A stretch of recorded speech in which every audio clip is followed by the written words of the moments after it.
Watching a particularly beautiful movie of the sun helps show how the lines between science and art can sometimes blur. But there is more to the connection between the two disciplines.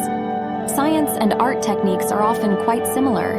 Indeed, one may inform the other or be improved based on lessons from the other arena. One such case is a technique known as a gradient filter, recognizable to many people as an option available on a photo editing program.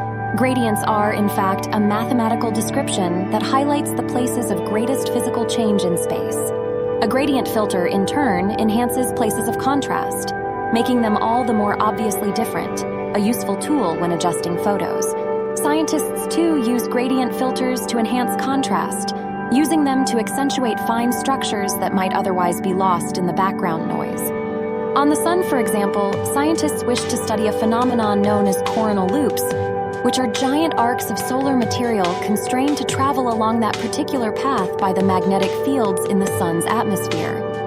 Observations of the loops, which can be more or less tangled and complex during different phases of the sun's 11-year activity cycle, can help researchers understand what's happening with the sun's complex magnetic fields that can also power great eruptions on the sun, such as solar flares or coronal mass ejections. The images here show an unfiltered image from the sun next to one that has been processed using a gradient filter. Note how the coronal loops are sharp and defined, making them all the more easy to study.